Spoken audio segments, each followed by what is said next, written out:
Hi there, good evening. On the show tonight, we discuss the role of the Director of Football. Just who are they? What do they do? And why doesn't every club have one? Our expert panel will also explain in detail what lengths they go to draw up a list of transfer targets, how important it is they get it right, and actually how often they do so. It all might be interesting viewing for Arsene Wenger, who we're told has been given £70 million to spend this summer. But what impact will that have on Arsenal Football Club? We have great experience in the studio with us this evening. Joining us, Damien Comolli, former Director of Football at Spurs and Liverpool, who also worked for Arsene Wenger at Arsenal as European scout. Brian McDermott, former Chief Scout of Reading and now, of course, manager, where he works alongside a Director of Football. And David Pleat, the former Spurs manager, and for 6 years served as their Director of Football. And you can get involved in the show as well. You can join the debate on Twitter using the hashtag FFShow. And we look forward to hearing what you have to say alongside what our panel have to say on our first topic, which is Arsenal. It's the talk of football because, well, certainly for the last 48 hours, having been well beaten at home by Bayern Munich in the Champions League, just days after they were knocked out of the FA Cup by Blackburn.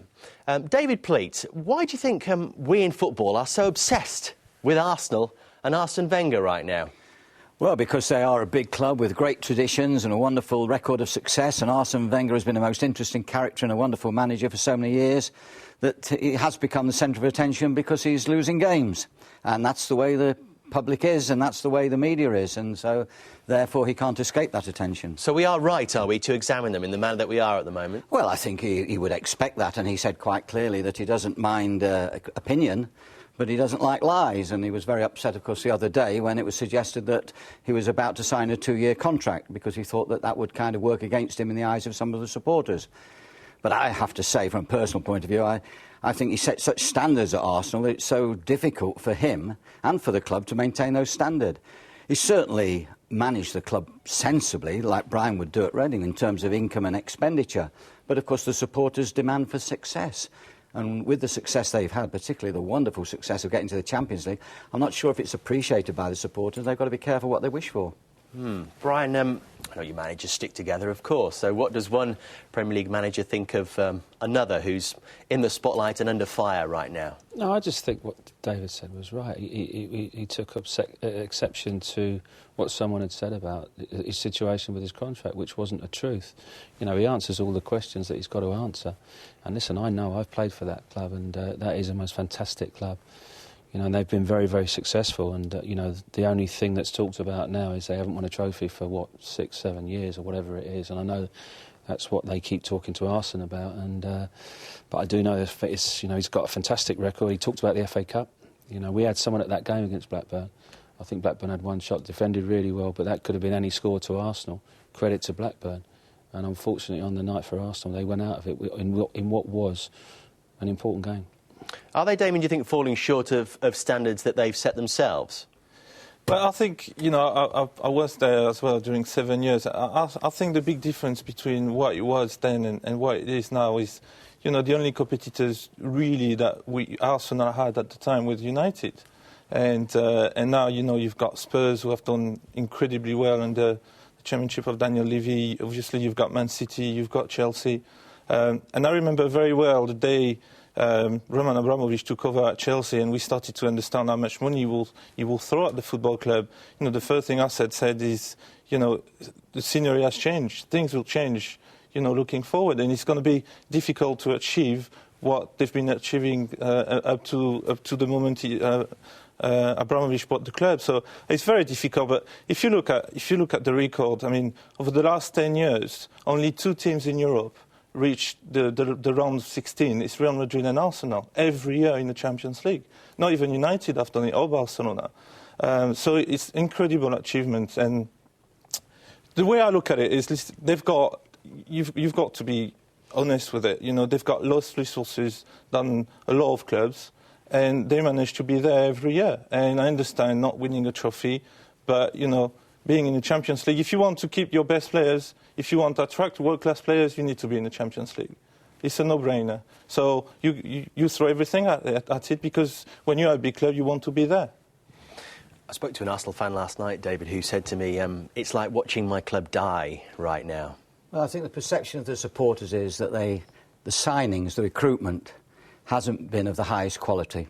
You can be lucky with recruitment. When he started off, Overmars, Pleat and Elka particularly, there weren't only good buys, but they produced a lot of money in the transfer market for them eventually when they'd done their service to Arsenal.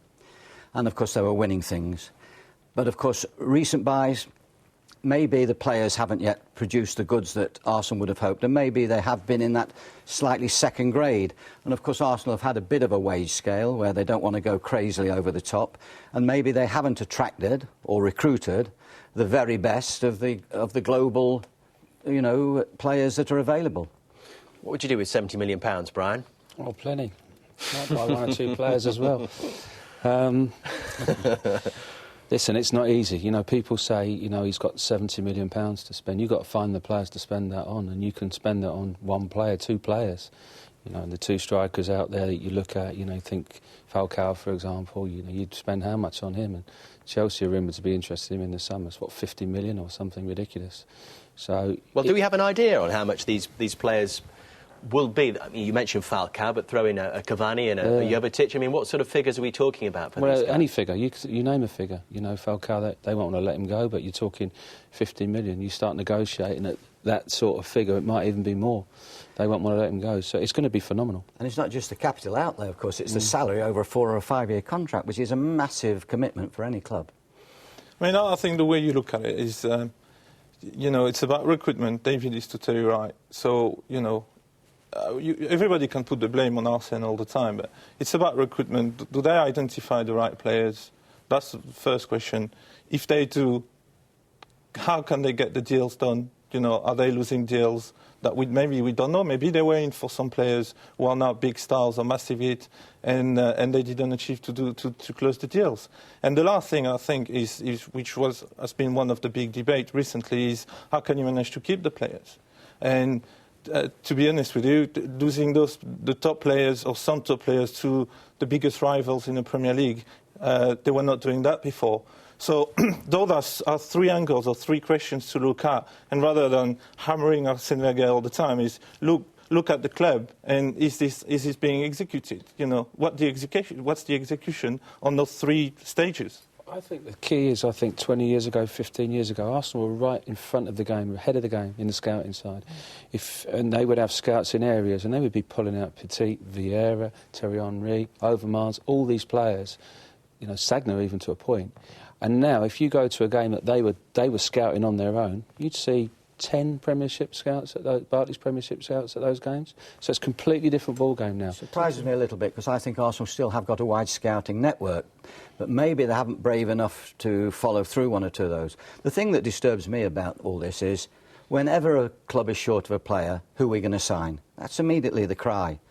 They never think of all the money that they're spending on their youth and their academies, bringing players through. That's what they're supposed to be doing, developing players. So at Arsenal, you have one player at the moment who's being spoken about as world-class, or potentially world-class, Jack Wilshere. He came from Luton Town. That's where he came from when he was 12 years old. So where are Arsenal at the moment bringing the players through from their own resources? That's not happening. And a few years ago, certainly when Brown was there, there was players coming through when the Rocastles, etc., Adams and O'Leary, they're coming from Ireland. They were getting them at a younger age, but giving them the opportunity. The young players aren't getting the opportunity now. What did you think, Damien, of the contrast that's being made between Arsenal and Bayern Munich? Of course, they're direct opponents on Tuesday night, not just in terms of the class and being outplayed, but the physicality with which they did it. Yeah, I was very impressed by how physically strong Bayern Munich looked on Tuesday. And I was about to say Germany because I was at the France-Germany game the week before. And to be honest with you, I had exactly the same impression. They are very good technically, very intelligent tactically. The way they closed them down at midfield and the way they managed to shut down Cazorla and Wilshere, I thought was excellent. But, their physicality, their power was absolutely phenomenal. As well, I think the statistic was they had 40% of the players from Tuesday night were homegrown or had played for the academy. I think, almost like the Wilshere example, David, I think one or two... like, for example, Toni Kroos had come from a smaller club, then been brought into the Bayern Munich academy I think as a teenager. I agree, but I think you need to distinguish. Every situation for every club is different, right? I think, first of all, if you are at Spurs, if you are at United, or if you are Chelsea, or if you are Arsenal, it's very, very, very difficult for young players to break through. More difficult than before, because the big clubs in the Premier League can afford whoever they want, right? They can buy whoever they want. But can they? Yes, they can. But can Arsenal? No, I'm talking in general, the Premier League as a league, right? So that's the first thing. So, of course, it's going to be more difficult for a young player who comes through the rank to break into the first team, because, you know, Chelsea can buy anybody they want. Man City can buy anybody they want. That's the first thing. The second thing is, if you look at Bayern Munich, right, they attract, it's exactly like Barcelona or like Ajax. They attract the top players, the top young players. So you don't have to recruit, you don't have to scout, you don't have to convince them to come to you, because they are coming to you anyway. But in London, you've got 6 or 7 clubs in the Premier League fighting for all the same players. But they're also It's prepared. been the case, Damien. Yeah, I know. But one thing, David, is those clubs, especially Bayern Munich or Barcelona, they are in a unique situation, or Ajax, they are in a unique situation to be the leader club on their market, on the catchment area, where there is no competition. Where in London, you've got so much competition. So you can only compare what's comparable. But they're also prepared to spend big when they have to. Javi Martinez, But- was it but- £35 million? No, but you And can what co- impact has he had on You them? can compare. Today I was reading something which says Arsenal are the 5th richest club in the world, so they should be able to compete. Well, no, it doesn't work like this. Have a look at the wage bill, okay? So Man City and Chelsea are not in the top 5 richest club in the world, but you compare their wage bill to Arsenal's, and it will be much, much, much higher. Right, so Bayern Munich are number 3 in the world, or number 4 in the world, whatever it is, but their wage bill will be maybe not double of But Arsenal, isn't that choice, a lot Damien? Isn't more. that the club's choice? How much No, they I pay think in you can only wages? spend what you get. You cannot. You can We only spend your proved income. here last week that since they moved to the Emirates, they've been taking in £100 million a year in terms of match day revenue. Well, I don't know how To to. add to all the sponsorship. David, I just feel that they're just waiting. They're waiting for financial fair play, and I they just agree. feel once they get what will happen financial, then, Brian? well, then it'll even itself out. That's what they're thinking. Now, if that works, financial fair play, that'll be really, really interesting to see where this league goes. Then And then they will be able to compete with everybody else. that's the what thinking. I'm sure they're Do you waiting agree, for. David? Well, I think on Damien's point about the London clubs, Chelsea, Arsenal and Tottenham, with respect to everyone else, are considered the 3 top clubs. But if you look at the last few years, they've recruited a lot of boys from abroad into their youth. So the opportunities, if there was a good English boy, I'm sure he'd be attracted to one of those clubs, but he would think twice now, whereas he didn't before, you know, about going to those clubs. David, I tell you, I'm not sure how many of those players that they've recruited from abroad are getting anywhere near the first team. Well, And that's what is a sin to me. You know, well, are the clubs looking They're nearer the stockpiling field? players, Brian, Absolutely. as you know. Yeah. The squads of the biggest clubs in the country, in my opinion, are far too high. You've got the situation which I'm not sure what the theory behind it is, where Chelsea, for example, have got about 22 players out on loan. Can you really believe that? Staggering. Arsenal and Tottenham also got a lot of players out on loan. But I don't know if that's the right way. It's like buying players, young players, to keep them going to other clubs. They'd be far better off learning their trade, maybe, and getting more senior football. Coming to Reading. And coming to Reading, of Great. course. Absolutely. Perfect. But what if one of those 22 turns out to be a superstar and then he goes and Provided signs for Reading somebody gave else? them the opportunity. Provided Reading gave them the opportunity. We It's generally about do. opportunity. We generally do. We're in a situation now with Arsene Wenger, and we understand in the board meeting, which was a scheduled board meeting earlier this afternoon, that there was no discussion of Arsene Wenger's future, and that wasn't even ever going to be on the agenda. His contract, I believe, runs out at the end of next season, of 2014. So are we going to be in a situation now, next season, Arsene Wenger moves into the final year of his contract? That is all we're going to be talking about with Arsene Wenger in every press conference. Have you signed? Are you going to sign? Who's going to be the manager the following season? But what's going to make so it won't make any difference to what happens usually? If they got good results, everybody will forget he's got 1 year left on his contract, and he will be asked the question from time to time every 6 weeks. If they haven't got result, then he will be asked the question all the time. I'm not so sure about that, David. No, of course. I'm sure. Of course. I'm sure. What I've found in this division is if you get good results, everyone stops talking about it. Yeah. In any division. But if you get good results, then the fans will want him to stay and they'll be worried that he's leaving. Well, he's going to. Well, he will turn around and say, "I've been loyal to Arsenal for 17 years." I think Arsenal will make that choice. Yes, exactly. I think Arsenal will make that choice. He's intelligent enough. He will make the choice whether he wants to stay or whether he doesn't want to stay. He won't be short of opportunities. And listen, he deserves that respect for what he's done for that football club. It's incredible. Absolutely. He deserves that respect, and I'm sure that will be the case. What would be your hunch, Damien? Do you think he would sign another Arsenal contract? I don't know, to be I know he loves the club. I know he's more disappointed than every Arsenal fan in the world, and he wants to win more than anybody I've ever met. So he'd be the first one extremely disappointed, and that's the only thing he will look at, and he will do what's right for the football club. Even the players seem to be saying the same thing. Thomas Vermaelen was quoted as saying, everyone looks too short-term. They don't look at the long-term, which you have to do with our football club. What do you expect players to say, David? But players are always going to support the managers who's in the position. I had a player once who told me what a great manager I was the day I was leaving. He said, "This is terrible. You are leaving this club. You should not be leaving this club. I will speak to the chairman on your behalf." I said, "No, it's too late now. I'm going. They've told me I'm going. You ain't going to change any minds." 2 weeks later, I saw an article in the paper by the same player saying, "Now we have a great new manager." That's players. He got the job, didn't he?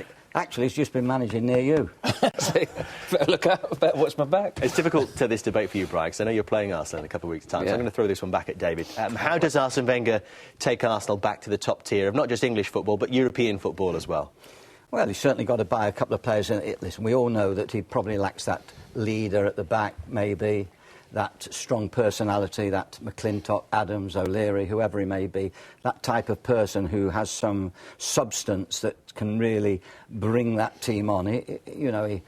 It's difficult. He obviously needs a goal scorer. He's missing an Ian Wright. He's missing someone like that up front who can just get those goals, natural goal scorer. And he's certainly missing a leader at the back. And now, for the first time, it seems there's some question marks about the goalkeeper, who I thought was moving absolutely in the right direction to be a top goalkeeper.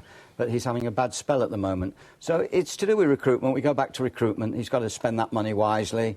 And he's got to feel that the board still have confidence in him. Once he feels the board beginning to teeter a little bit, then I think he'll have to think very seriously about his loyalty to the club. So does he, Damien? And we come to the crux. Does he need a director of football? I don't know, to be honest with you. I don't think so. I think they had a great setup before, and it's not because they have one bad season, but by the way, they could still make fourth.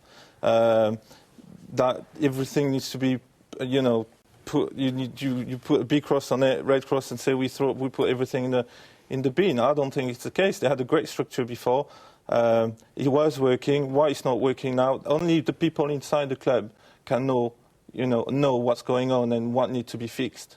So it's certainly not me from the outside who's going to say they should do this and that. The debate continues in just a moment, and we learn exactly what a director of football does. Stay with us.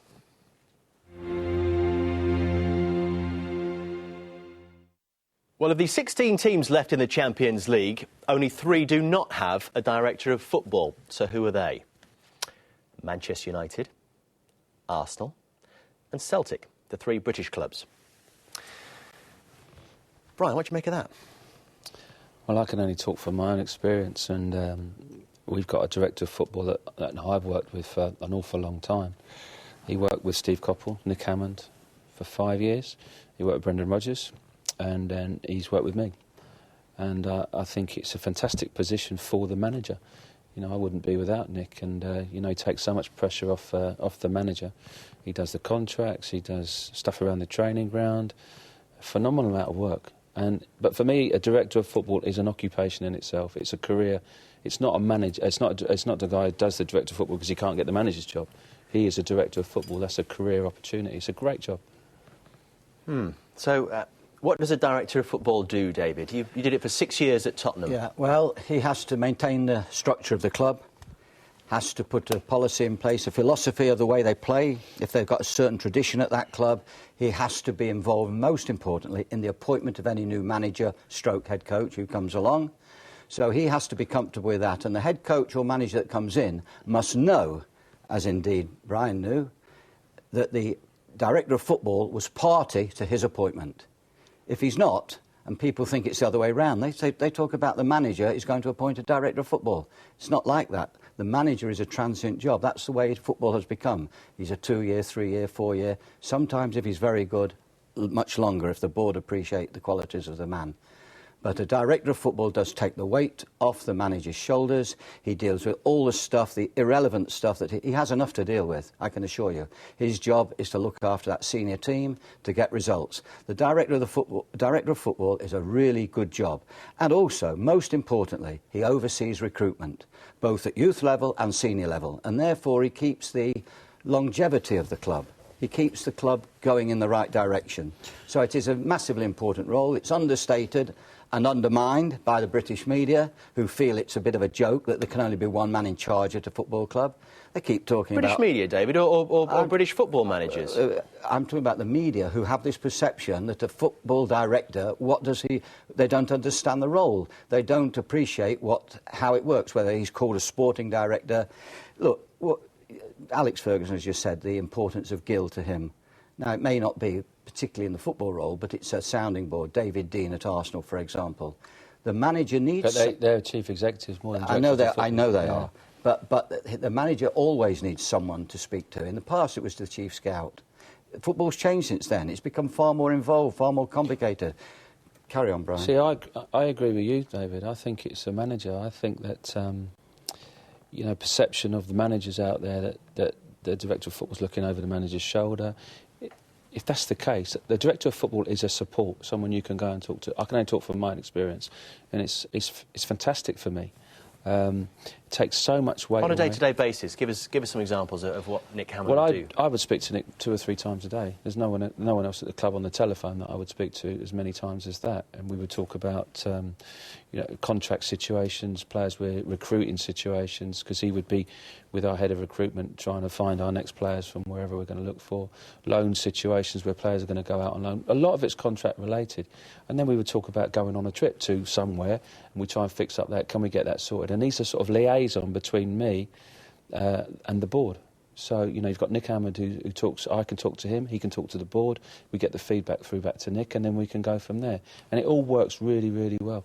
Damien, I compare it to a position, you've got a big Formula One engine, which is a Premier League club, and then you as a director of football, you remote it a little bit from the situation, and you look at it and you make sure that everything goes smoothly, and if there is a problem there, you put a bit of oil there, a bit there, and you make sure that everything runs on all cylinders. So every time I was in this position, whether it was, just to speak about English football, whether it was at Spurs or Liverpool, it will go from dealing with the first team coach or manager, or whatever you want to call it, dealing with the academy, dealing with recruitment, dealing with contract, dealing with medical, dealing with sports science, and everything you can take away to make the life of the manager easier, that's your job. And I think, I think as well, sometimes is to take the emotion away. Because obviously it's an emotive business at times. And a football manager can sometimes say, what about what he said? And then he'll give you another perspective on it as well. Because the last thing you want to do is make emotional decisions, and it's a nightmare. Absolutely. And to come back to your point about British managers, you'll be surprised, in my 2 jobs, obviously it's 2 massive clubs in England, how many British managers made calls, or their representative, to say, I don't mind working with the director of football, very high-profile people as well. So I never thought it was an issue at all. I think maybe some people will not accept it. Most of the people will accept it if you explain it properly under the circumstances that David has very well explained. I think it's how it should work. But, you look at it, I'm not saying it's a guarantee for success, right? But what I'm saying now is that more and more clubs do it, especially in the Football League. It's not big-profile jobs, but you hear so-and-so has been appointed as director of football at League 1 club, League 2 club, Championship, etc., etc. The other thing is, you look at the 3, and again, I'm not saying it's a guarantee for success, but when people say it doesn't work, I'm just going to prove you it does work. If you look at the 3 clubs last year in the Premier League that won trophies, Liverpool, Chelsea, Man City, the 3 are director of football. You look at the two of the 3 clubs that got promoted, West Ham didn't have one, Reading had one, and Les Reed at Southampton. Champions. Reading. Sorry. I'm very sorry. And the last one is, I think one club, I think Nick and Brian have done a fantastic job, because Brian was chief scout before, so those two have been working together, doing a great job, building this club, etc., etc. But look at what Dan Ashworth has done at West Brom. They've done absolutely fantastic. If you compare their wage bill, the money spent, and their achievement, football achievement, it is phenomenal. They've been changing manager, not changing philosophy. They've been picking the same type of head coach to make sure they play the same type of football, because they've got a team of players that can only play one type of football. And they made sure that their appointments were right, their recruitment were right. They gave a fantastic structure to this football club. And there are a lot of clubs in the Premier League, or even down in the Championship, who are spending a lot more money than West Brom, and who are not doing as well as West Brom. John Rudge at Stoke City, of course, as well, done very well in that role. But I would say this, he is also there as a buffer between the board and the manager.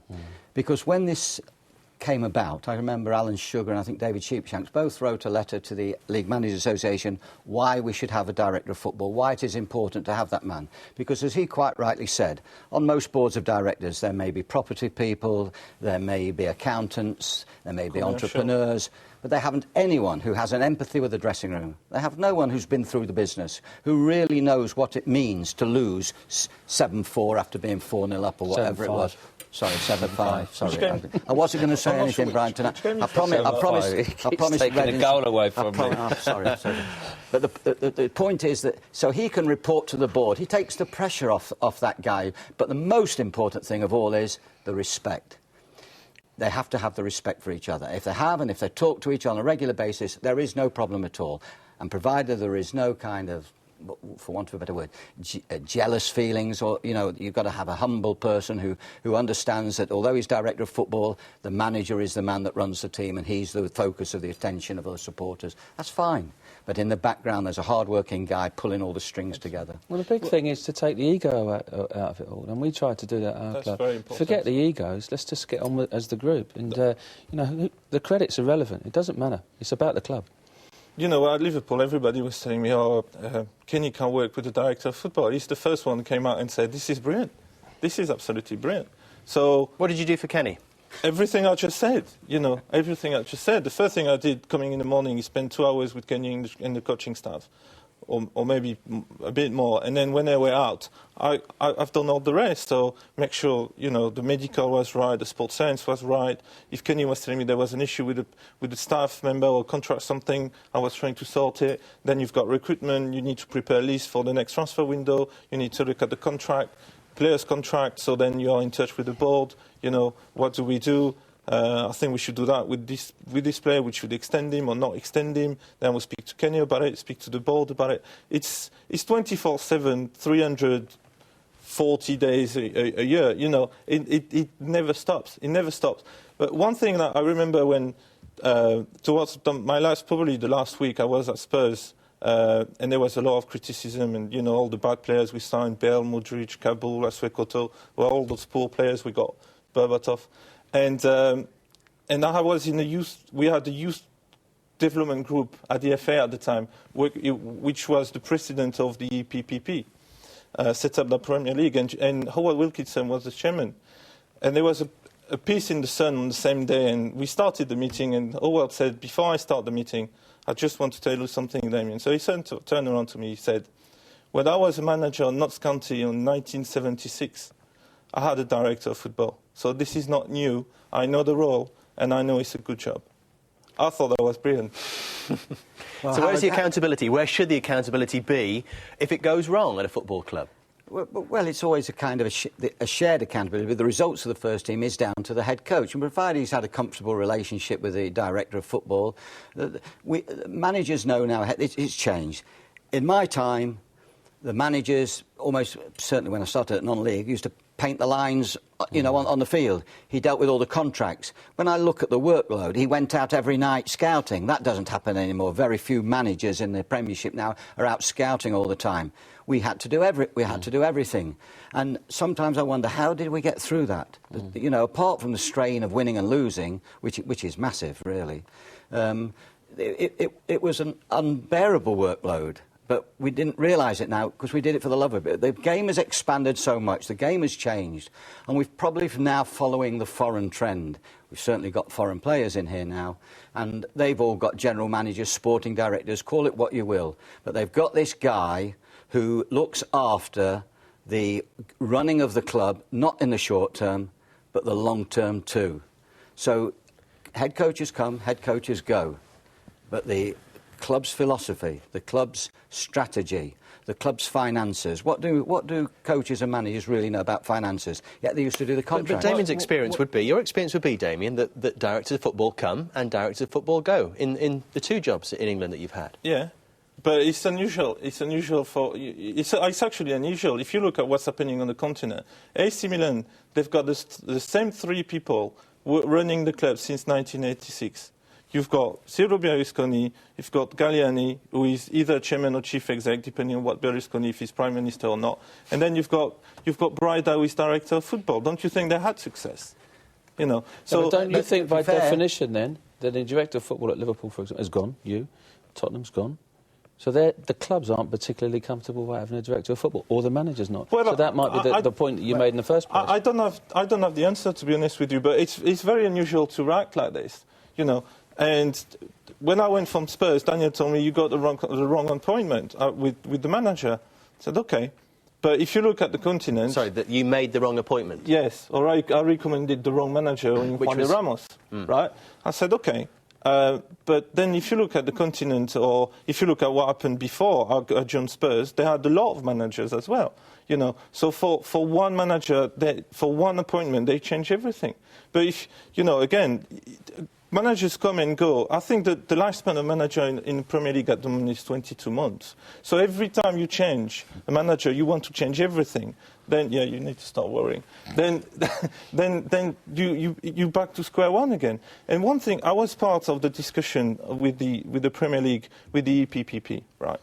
But one thing that really I was shocked is that everybody said the players need more contact time, the players need more physio, the players need more technical work, the coaches, we need better coaches, we need to develop more coaches, more quality.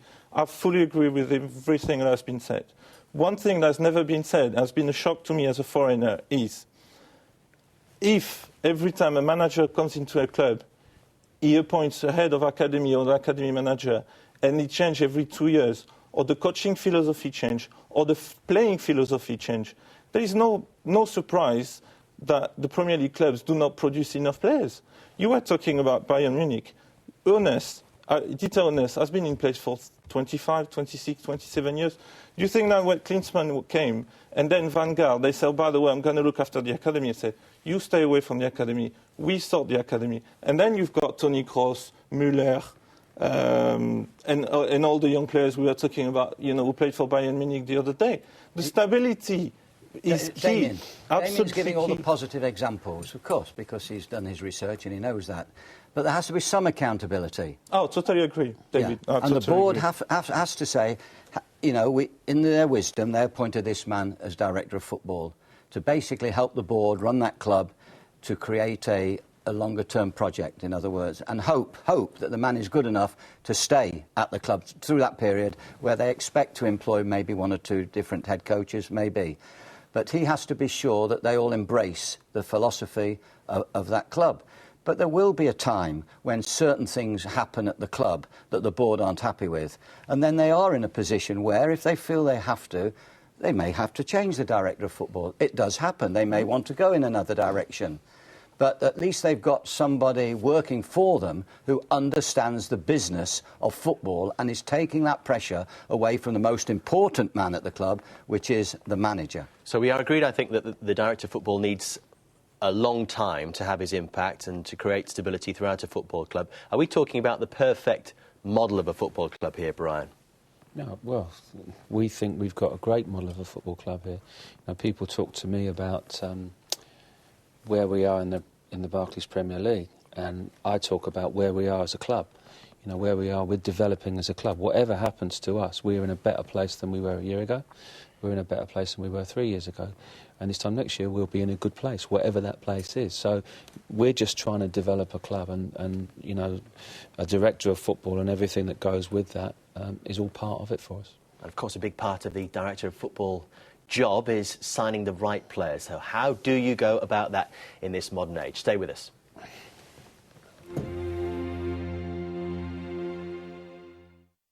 So how important is player acquisition? That's the subject we're moving on to on the Footballers Football Show. You can join the debate via Twitter using the hashtag FFShow, and we welcome your comments this evening. Brian, if you want to sign a player, we just had a transfer window, how would you go about doing that on a practical level? Well, we've signed... Let's talk about our last 4 players that we've signed. We signed Daniel Carrizo from Sporting Lisbon, who was seen by the scout in Lisbon, who was seen by our head of recruitment. I watched him on a DVD because I didn't see him live. We got to speak to the agent, who actually was the player's agent, which is very unusual That's at times. a shock. The biggest thing you can do is trying to track down the actual agent of the player, which is an absolute nightmare when you go to Portugal, France, or wherever you go. And we ended up speaking to the boy and we got the player. The other 3 players we signed were from England. We got one from Crawley, Hope Akpan, one from Sheffield United, Nick Blackman, and Stephen Kelly for Fulham. And they were all very, very straightforward deals. I'm guessing that's much more straightforward as well on a practical level, because you can actually get to watch them in the flesh as well. Well, the funny thing about it, and I think our supporters think that we signed them after we'd played them, because we played Crawley and we signed Hope Akpan the week after. We played Sheffield United, we signed Nick Blackman the week after. And the following week we were playing Chelsea, so I think the supporters thought Frank Lampard was coming through the door. But it wasn't to be. On a daily basis, Damien, how many DVDs would you be sent by agents or by football clubs of players that they think you might be interested in? Well, the beauty now is that you don't get DVD or tapes. Remember those big tapes, and you had piles of tapes sent anymore, because we've got access to video database online. So with my tablet, pretty much wherever I am in the world, I can, if a player is recommended, I can go straight online, watch a player, or edit some part of games. So that makes our life a lot easier. But you have to pay for that service? Yeah, you've got to pay for it. A lot of money, or? I mean, for a Premier League club, it's not a lot of money, and it's an investment that definitely everybody should make. But you get calls all the time, people offering you players all the time. And when you are in a big club, your scouting network is 24/7 all over the world. So wake up in the morning, if you have a bad night, you wake up at 5 and you've got a scout in Argentina or Africa sending you an email that he's seen a player, so he sends you a report. So then you get excited about a player that you definitely can't go back to bed. So it's a massive network. You get a lot of information back from your own network, and then you've got agents trying to push players towards you. So it's a lot of information to deal with all the time, and sometimes, and I'm sure it happened to both of you, sometimes agents get angry with you because they call you, oh, you've signed this player, but I told you about him 8 months ago. I said, okay, but are you the player's agent? No. Are you representing the selling club? No. So how do you want me to remember that you offered me this 16-year-old, 17-year-old, 25-year-old 6 months ago, 8 months ago? It's almost impossible. Listen, the amount of phone calls you get from agents have got nothing to do with that particular player playing wherever. So do you still get those phone calls, despite the fact that you have a director of football? I get them very, very rarely now. I put them straight on to Nick, and he has to deal with those phone calls now. In fact, my job is so much easier than when I was a chief scout. And I don't mean that in a blasé way. Hours-wise, I used to be out all the hours God sends. I was travelling, I was watching games. I used to see Damien at all the games we used to play at and watching, and it was incredible, the hours. And considering the difference what I do now is obviously it's far more intense what I do for a living now. And all you have to do as a scout is find a player now and again. And the chief scout's job is very frustrating, I can tell you, because he will see players who would really want to come into the club and like to come into the club, but then he's got to understand it might not work into the club's philosophy, age-wise, what it's going to cost, whether the manager really wants the player in that position. You see so many players that you would love if you had just a free market to go and get, to take. I think the thing is with being a chief scout, and I can talk from experience, you have to be brave. And when you really, really know that you're correct on a player, you speak to the manager and say, listen, I like the player, and then the manager will say, no, we don't really need that position. But you do everything you can to get that player over the line. And Problem it's is really important. A lot of scouts do sit on the fence and they say, we need another look, we take another look. But I think people who've been in the game a long time are braver, and they will say, well, I'd take him. I have to say that a lot of scouts always come up with a reason why you shouldn't sign a player. you know, I would tell a scout, tell me what he's good at. And that's the most important. Stop telling me what he can't do. Tell me what he can do. Yeah. Right. Or he can do all this, and you don't want us to sign him, and you still sit on the fence. You know, it's also in our position. You know, you've got some leadership, and the staff around you expect some leadership. So, you know, if it's a local scout that sits a little bit on the fence, sometimes I always tell the scout, I say, if you don't know, you ask for help rather than missing a player. You know, you never take the blame for saying, I'm not sure, can you send somebody else, or I need your opinion, I need an opinion of someone who is more senior. I prefer to have that than someone saying, you know, I'm not sure, but I don't want to take the blame that someone is going to fly from England and watch this player and spend a bit of money on a scouting trip. That's not the way to do it. How many times did you watch Luis Suarez? None. I watched him at the World Cup in 2010 and then got to Liverpool, and he was suspended at the time. And our scout, I'm a chief scout, head of recruitment we had at Liverpool, who I work with at Spurs, also Steve Itchin, who is one of the best in the business. He called me one day, he said, listen, we've got intelligence, we can have Suarez. I said, are you sure? He said, yeah, there is a problem with this club. You know, they need to sell. There is another club on it, you know, who is trying to sell a Premier League club. But if we are quick, we can do it. And I spoke to Kenny straight away. I said, we can have Suarez. He said, you're joking. I said, no, I think really we've got a chance. Did Kenny know him? Yeah, of course. Kenny knew him. Everybody in the world knew Suarez, to be honest with you. With respect, everyone knew about Luis Suarez at Ajax, Martin Jol's player. Everyone was talking about him, and someone said to me, well, yeah, but you wouldn't get him because he costs too much money. Well, exactly. And Kenny was at the World Cup But you decided as well. to take the punt. You took the punt. Yeah. But he didn't know. Listen, Suarez had been around quite a long time, you know. And of course. And a young player. That wasn't a clever signing. It's just the amount of money that you pay. The perception of the public when they judge it is, cool, we paid a lot for him, or he's a bargain. We didn't pay much. Andy Carroll. No, is it Andy Carroll, centre forward? It's not a clever signing in the way that you don't discover Luis Suarez when you are at Liverpool and he plays for Ajax. He's the captain of Ajax Amsterdam. He's been elected one of the best players at the World Cup. What's clever is someone is going to give you the information that the deal is doable, that you need to be quick because there is another big Premier League club trying to sign him, and that, you know, it's going to cost X. And then you need to convince the board that X is the right price for them. That's basically having the bottle to convince the board and the manager to say, OK, this is the player. Does it frustrate you then, Damien, when you got that one right with Luis Suarez, that people want to talk to you more often than not about Andy Carroll, as David raises? Well, listen, we've done 26 deals, including loans. And if we got one wrong, I don't have a problem with that, no matter who he is. Is that the only one? If we get one wrong, I don't have a problem no matter who it is. All the other players are playing. You know, so some players have been signed by Liverpool during the summer. So you got one wrong out of 26? Sorry? You're good. You're quite right. No, that's what I said. I said if that's the case, I'll be more than happy. I wouldn't be saying Andy Carroll is a wrong signer. I think Andy Carroll is a top player. That's the other thing. I would say he's a top player in the right team. Absolutely. You know, and when he's fit, he is a top player. I suppose the problem, Damien, with Carroll is always going to be talked about the price tag, the £35 million. Okay. And if that's the one you got wrong, that's a lot of money. That's our problem. That's not his. He should not be blamed for that. That's our decision, OK? Why did we take this decision? It's very simple. It's a bit of math. We had a player who was desperate to go and say, I'm not playing for this football club anymore. And we knew we could drive an incredible fee for him. We had another player who wanted to go, we wanted to sell, was Ryan Babel. So you've got Torres and Babel. And then next to that, we put Luis Suarez and Andy Carroll. Younger, both, they want to play for the football club. When we do the math, we do those 4 deals, we make a profit. And we did make a profit. And the wage bill goes down dramatically, OK? Did you improve your team? Of course. So I put it to the owners and said, this is the deal. Right, we overpaid for Andy Carroll, and I think John Henry came out and said, yes, we did overpay, but we had no problem with overpaying because we were getting an incredible amount of money for Torres, and we were getting Luis Suarez in the same deal. So I said, this is the deal.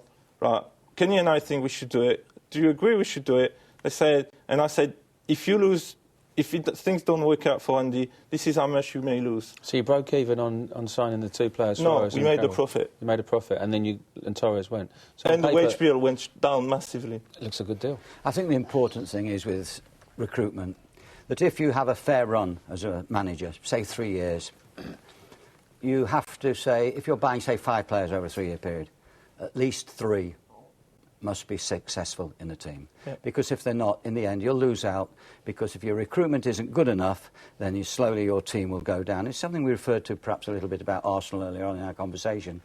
You know, you have to be, or you have to, and they have to mould into the team, of course, and that's the other thing, which is an interesting one, because I'm not worried about the price for Andy Carroll or anything like that, but he was a different type of player to what Liverpool had been used to having as a front man. Tell me if I'm right. Maybe Crouchy played up front for a while, didn't he?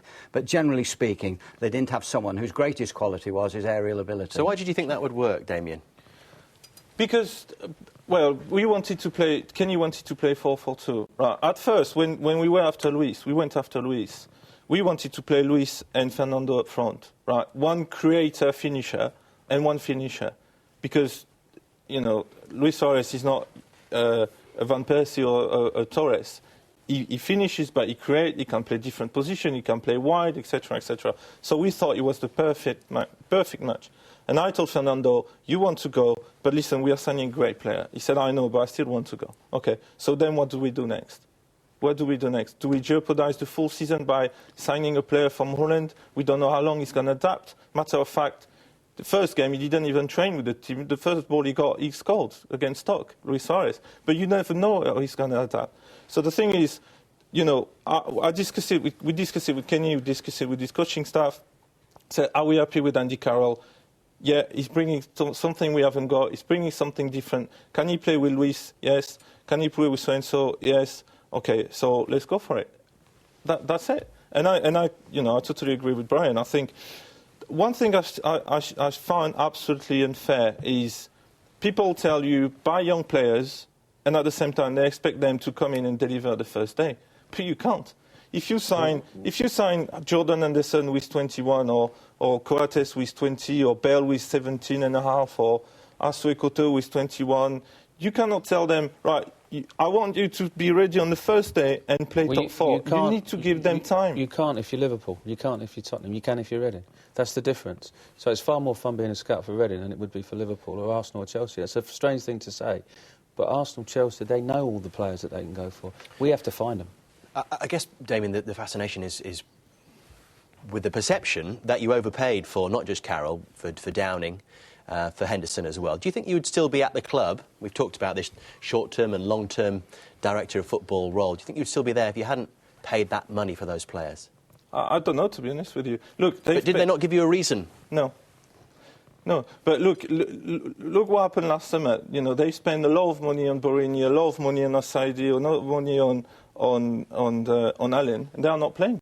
And it's the player we brought in the year before for roughly the same amount of money who are playing now. So where is the truth? So when you left the football club at Liverpool, they didn't tell you why you left No. the football? Which I find a bit bizarre. Never had an explanation, nothing. So the answer is, I don't know. You know, people are saying Andy Carroll, I'm saying, yeah, Luis Suarez. And Steven Gerrard, again, I think today said, you know, I think there is only 1 or 2 better than him in the world. I'm happy with that. It would be rather flippant to say that because you're a statsman, Damien, that they looked at the stats and were worried about the money stats rather than the football stats. I don't know. Money was okay. Money was fine. What would you say about that, about being a statsman? I mean, we've heard this as well, the Moneyball theory. Mm. Are you it's something that comes into supporter of that? Oh, massively. It's something that comes into consideration when player analysis, you know, when you scout players and you do have got access to data, because it's not always the case, then it's something we look at. You know, people talk about us, but there are about 8 to 9 clubs in the Premier League who look at stats thoroughly but won't say it, you know. But I think it's got to, I'm not a stat extremist, like it can happen sometime in American sport, where people disregard scouting report, go only for scout. I think both have got to match.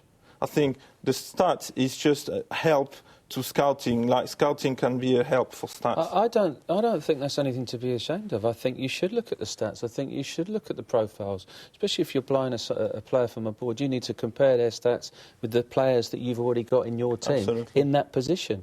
And we would do that, and we would definitely do it. And we think we've scouted as well as anyone over the last 20 years. I think stats are a support to your eyes.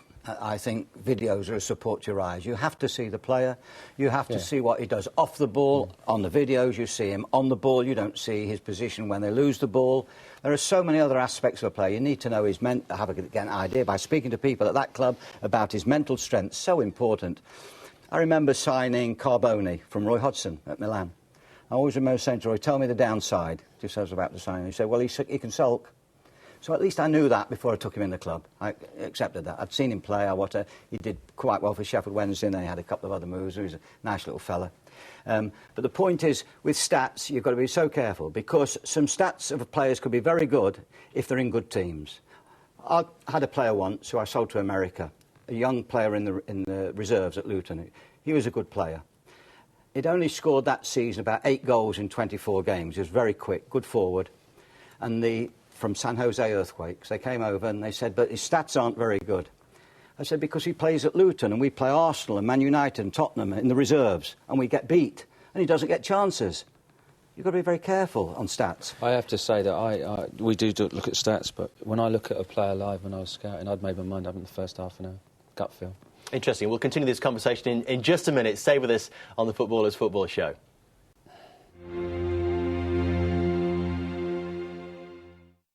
Welcome back to the Footballers Football Show. We've been talking about player acquisition. And if money is tight at the moment, we're moving into an era of financial fair play, why don't more Premier League clubs take a gamble in the lower leagues? There seems to be a recent trend of players coming through with promoted sides. Southampton, Lallana and Lambert, Norwich, Holt and Houlihan, and Brian McDermott will tell us there are plenty at Reading that have succeeded as well coming through. David Pleat, start us off on this. Do you think there is a reluctance among Premier League clubs to shop in the lower leagues? Well, I think it's difficult for the biggest clubs because, once again, I say this thing about perception. They want ready-made instant, and they're not prepared to wait. But, you look at Arsenal, they took Ramsey, who was outstanding at the time at Cardiff City, no doubt. Maybe the injury has put him back a little bit. But you've got to be prepared to look at all the leagues. There's no question about that. And very quickly, if someone is emerging from the lower leagues, you'll know about it within hours. Honestly, that's the way the scouting networks are at all clubs. So you do go and have to have a look, and then you have to adjust very quickly. Could this player, given the right encouragement, make something at our club? And the standards, believe you me, at the best Premiership clubs are so high.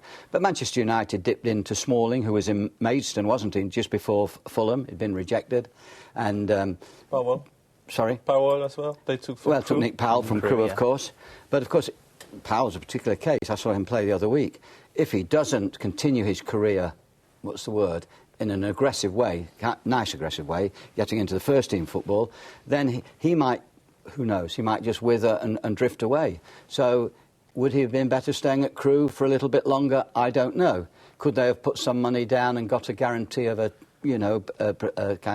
deposit and had the option of taking him in 18 months' time and let him develop at Crewe? I don't know. Well, David makes an interesting point, Brian. He says that as soon as a player makes an impact in the lower leagues, everybody knows about it. Take Adam Lafondra, who was scoring goals for fun at Rochdale, then at Rotherham for a couple of seasons before you took a gamble. So why did it take that long?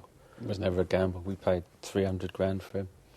But why didn't you think someone didn't snap him up sooner? Don't know. His record in the lower leagues is phenomenal. When I first spoke to him, I knew he was going to score a goal in whatever. And if he goes and plays for England, he'll score for England as well. There's absolutely no doubt about that. He's an absolute instinctive finisher. So, we've got a few at our club. We took Shane Long for €30,000 from Cork when he was 18 years of age, and we developed him. We took Kevin Doyle for £90,000 and we developed him, and Dave Kitson for 250 grand, we developed him. And we're actually able to do that. The problem you've got, and David talks about perception, is if you don't spend 10 million quid on a player in the Premier League for certain clubs, then he can't be any good. Well, actually, we haven't found that. We've signed Hope Akpan from Crawley for 300,000, and we think he's going to become a very, very good player. Nick Blackman for £1 million, we think the same. So, they are out there. You've just got to be brave enough, and maybe we're because we're Reading, we're able to do that. Well, it seems you are bucking a trend. Damien, you like your stats, so let me throw some your way. Of the 32 players signed in the last 2 transfer windows from the lower leagues, 28 of them were under 25, which leaves 4. One's a goalkeeper in League Camp, 2 more signed by Norwich City, Becchio and Snodgrass, which leaves Gareth McCleary. There's 25 or over signed by Reading. Is there a perception then, or a feeling in football, that if you've not made it by the time you're 25, you're not going to make it? The higher the level, the more difficult it is as you get older. And I was about to say, if you didn't raise it, I was about to say the likelihood is if those 6 players are going to succeed, they've got to be young players, because you can still coach them, you can still develop them, and people will be a lot keener to do something with a young player than with a 26, 27-year-old.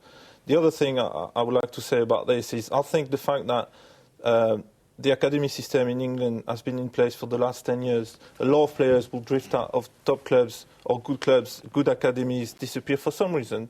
You know, lifestyle, behaviour, girlfriend, injury, and then they will go into the lower league, and then they will come back up. And the more quality will come out of academies, and the more will go down into the lower league, and the more will come back up. Now, something is happening at the moment in French football, which has never been seen before since the academy system has been put in place. If you take the team that played Spain last November, you had, well, I'll give you the example that you've got here. You had Giroud. He was kicked out of 3 academies in France, 2 academies in France, ended up in League 2, League 1, and then was signed by a championship club, then was signed by Montpellier, then was signed by Arsenal. You're not going to do the whole team, are you? We haven't got the time. No, but on that day, 6 players who played for France against Spain and did very well and drew in Spain against the best team in the world were at one point kicked out by 1, sometimes 2 academies, went down into the lower league. Valbuena was signed for €40,000 by Marseille from a League 1 team, and now he's the best player in France. That's never been seen before. I think that's the exception. I know Damien is talking about France, but I think here, if a player leaves a big club and he hasn't made it, I'm not saying gets demoralised or disinterested or all of a sudden he comes into a lower competition, it's harder for that player to emerge in a lesser type of football, less continuity of passing, you've got to take your own kit home and wash it as opposed to get everything done for you at the big club. I think it's so much more difficult, and that's why it's such a very small proportion of players who come back up once they've gone down. But David, I tell you what, and that's a good point. You know something that I think that you have to watch out for those ones that have been at academy since they were 9, 10, 11. They get let go at 18. They go to Crawley, for example, and they have 2 years at Crawley, and they play really, really well. So they've had a great grounding. And then all of a sudden, you can take those back. There's not many. Well, I saw one recently who was let go by Arsenal at 12 or 13, I'm told. He's gone into the lower leagues.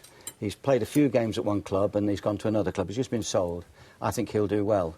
But he was let go at 12, 13 because he was small. Because he was small.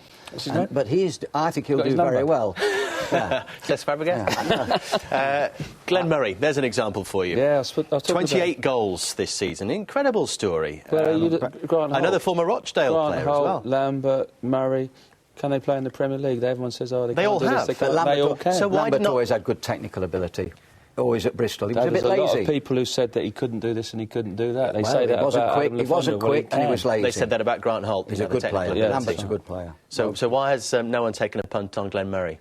There's horses for courses, you know. I mean, they want to get up themselves this season.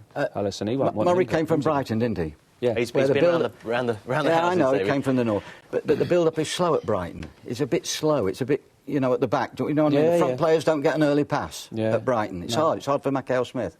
Murray has thrived at... Listen, confidence is everything. Yeah. He started well at Palace. But the pattern of play does suit him at Palace. But of course, that's the point I'm trying to make, Brian. So some players suit certain clubs, the style. And that's why in recruitment, it's another point on recruitment, it's so difficult sometimes. The manager's got to understand. He might see a player in another style playing really well, comes to the other club, playing a different style with different players, doesn't work out for him. And that's why recruitment has to be really spot on. It's hard. It's difficult. You have a theory on why somebody wouldn't take a a gamble still on a player in the Championship? No. Spurs, for example. One is age. Well, I think the problem, I've been there and I know how difficult it is. And the higher the level... Is that... But is that perception from fans as well? You're under pressure not to take a player from a smaller No, team. I never felt like this at all. But would you be more likely when the to ball take tell you, well, the ball tell you we need to get into Champions League, you're going to say, OK, I'm going to tell this 16-year-old, I'm going to go for Tarab because he's 17, I'm going to go for Gareth Bale because he's 17. But they're not expecting, we don't expect them to come and deliver from day one. You know, if you deliver when you are 21, 22, 23, that's fine. And the board has asked me to do that. But to take a player from the Championship or League One with 23, 24, 25, and you're going to tell him, by the way, you're going to play against Vidic and Ferdinand this weekend, and you need to score because we want to get into Champions League, that's a big ask. It's a massive I do ask. understand the difficulty of chairmen at the big Premiership clubs. The truth is, if they want to play in Champions League, they've got to sign Champions League standard players, and that's big money. That's their problem, and therefore they can't wait. It's very difficult. Yeah, it is difficult. Well, I mentioned of Spurs, so congratulations to them through to the next round of the Europa League this evening. And apologies to Crystal Palace fans. I'm not trying to sell your players. I'm merely giving Glenn Murray great credit for a fantastic season he's having. We'll end that discussion there because there's much more we have to talk about before we leave you on the Footballers Football Show. Stay with us. We're talking about the Capital One Cup final and a little on Reading's progress when we return.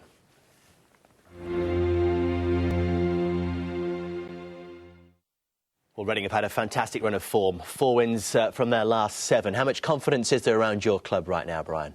Yeah, a lot of confidence. And, you know, we're enjoying the challenge. We've enjoyed it all season. And, you know, we had a good month in January. We started off February with a win against Sunderland. Unfortunately, got beat by Stoke the other day. But now we've got a really big game against Wigan on Saturday, and we're looking forward to that. I know you've spoken about the fact that you changed your approach. What was the dawning moment that made you decide you had to do that? The dawning moment, actually, it wasn't the game where we were 4-0 up against Arsenal and we got beat 7-5. It was actually the other game when we got beat 5-2 against Arsenal. So I think they're 12-7 up on aggregate so far. So it is. Was it during the game or after the game? After the game, and I just felt, you know, we tried to take Arsenal on. We tried to play open, attacking football. And we just needed as a group to find a way to win, and that would be anyone's philosophy. And we've done that. It goes against the grain a little bit for me, but we're still trying to attack teams, and we've changed things late on in games where, you know, when we're in a position where we're drawing, we're now turning a draw into a victory as well. And it's handy that you've got Adam Lafondra as well. Yeah, what is it? 7 of your last 10 goals have come in the last 10 minutes. So are you super fit? Me personally, I suggest not. The players are, certainly. But what I do know is the players will keep going. The crowd keep going as well now. You know, we've had people leaving when we were 2-0 down against West Brom, and then running back up the when we scored the second goal and then the third goal. So people don't tend to leave Medeski now, which is good. You know, we played Chelsea recently and we were 2-0 down, and 4 or 5 minutes to go, and we managed to draw 2-2. So it does tell you there's a great resilience and a great spirit amongst the group. Looking at your fixtures, I'll not ask you this because you'll just give me a standard manager answer. At home, you've got Wigan, Aston Villa, Southampton and QPR. David, will they be the games that decide Reading's fate, do you think? Home matches, Wigan, Villa, Southampton, QPR. Well, I suppose if you look at stats, if you beat your immediate opponents, then it does give you a massive lift. I don't think there's no games that are what they call 6-pointers, life or death. I think the only life or death game is the very end of the season, you know, and then it's unfortunately, you know, a heart-stopping, terrible occasion if you're in the last game of the season and you have to win. But until that time, you know, you've got a chance. You must still be in it for that last game. I mean, I think those fixtures sound on paper, as we know the game's not played on paper, but they have a chance in those games, and the destiny is in their own players' hands, no question about that. Yeah, I mean, you say standard manager speak. I probably will be standard manager. But I have to say that is how I think. I can't see how you can target those games, for instance, and then forget about another game and then forget about another game. It's just, it doesn't make any sense to me. You know, we go into a game of football against whoever we do, we prepare the best way we possibly can, and we try and win that game on a one-off, and then we go to the next one. And that's the only way that I can think, no other way. But retrospectively, you'll realise that if you beat any one of those teams at any time, it's a massive lift because you're putting them down. I think it's both, personally. Well, I felt I had experience at Saint-Etienne twice. The year I joined after Spurs, straight after Spurs, and when I got there, they were 20th. And then the year after as well, we had a difficult season, and we got out of trouble the last day of the season. The first year and the second year, we got a little bit of more space. But my experience about this regulation battle is the more you stay calm, as a club, you need to make sure the board is calm, the chairman is calm, the director of football. Everybody needs to keep control of their nerves and do not panic. And the team that panics, the management, more than the players, because whatever the impression you give it to the players. And the more you are calm, and the more calmer you are, go, as Brian said, go from game to game, etc., the better it is. I'm not sure I've seen a calmer manager or met a calmer manager. No, but it's different what you see in a touchline and what happened during the week when you prepared the game, when, the message you give to the players. And last time you were here, Brian, you admitted to us that in that sort of 20-minute, half-an-hour period before a game, you're churning up inside. That's the only time that I struggle, is the only time. In the week, I'm fine, I'm calm, I'm looking forward to working with the players. It's just the sort of, as the players go out for a warm-up and that 25 minutes before they come back in, that's the place. I don't want to be there at that point. I don't know why. When the kick-off goes, I'm absolutely fine, but it's that 25-minute spell. I always thought the hardest thing was selecting the team. Yeah, it is. On the Thursday or the Friday. But once you've selected it, then fine. Well, I can talk about that, and I understand that you've got far more experience than me. I'm glad you said that. I never sleep on a Thursday night, because on a Friday I have to talk to certain players that won't play, which is difficult in itself. And I'm always doing it for the best reasons, intentions of the club. So and then once Friday comes, I've had the conversations with the players. 11 o'clock, I'm fine again. Then we can do whatever we've got to do with the team. So Alfie, I'm sorry. I know you keep scoring goals, but you're still not in my team. Is that a conversation you have every Friday? No, Alfie, he understands. He wants to play every game, and I understand that.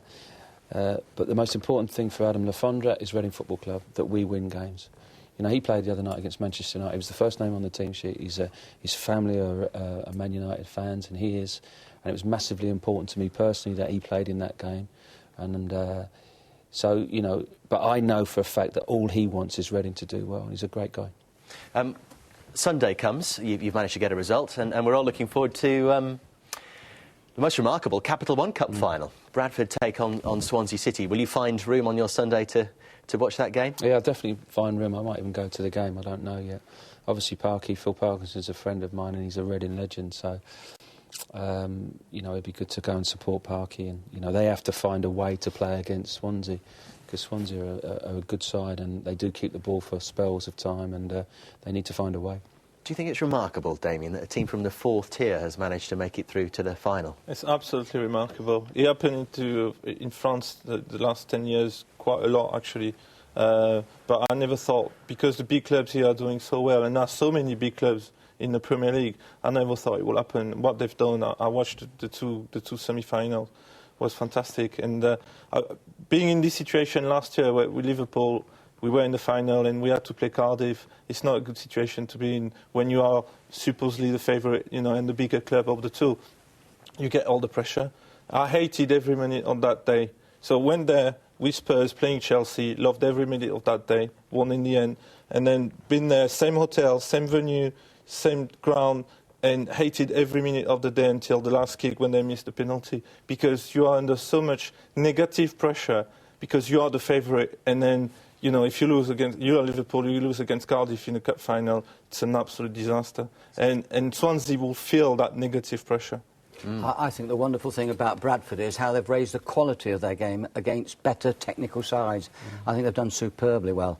I mean, to do what they did at Villa, particularly in the second half, was absolutely superb. And I have to say, with players who have been basically journeymen, or, in one or two cases, like we spoke about earlier, who've come out of bigger clubs, West Ham, for example, and gone into that level and found, here, I've got a place at last, I'm playing first-team football, appreciating the opportunity. But it's wonderful for the club, particularly after the terrible disasters they had and the overspending of the chairman when he took Cobb, Oney and Petrescu and our friend Stan Collymore. I mean, they did crazy things, Bradford, trying to keep up with Leeds, I suppose they were at the time, and overreached themselves. But so it's fantastic for Bradford. I think it's good for the competition. I just think that Swansea will be a bit better than both Arsenal and Villa at keeping the ball. And I think that's where Bradford's problem's going to come on Sunday. Well, I just look at that pitch as well. You know, we played Swansea at Wembley a couple of years ago, and it's a tough game. You know, they do keep the ball very, very well, so it's going to be difficult for Bradford. But it is a difficult scenario, as Damien says, that Swansea haven't really had to face yet. Yeah, that I mean, negative listen, pressure. I understand what Damien's saying, but Swansea in the final of a cup. If it was me, I wouldn't swap places, but I'd swap places on Sunday with Michael Laudrup. I mean, to be involved in that game and to walk out at Wembley is fantastic. They're the model club in many ways, David? I think since Kenny Jackett's reign, Sousa, they've all played the same way. We talked about continuity, we talked about longevity. The chairman must have been super, Hugh Jenkins. I just think what Swansea have done is a role model. They were a club who were re-elected, weren't they, or were going into administration. They were bottom of the league. It's been a wonderful turnaround by Swansea, and what they've done is an example to us all. And they have a director of football. Are they? I didn't know. Perhaps not under that title. But the thing is, you know, you look at all the managers they had or head coaches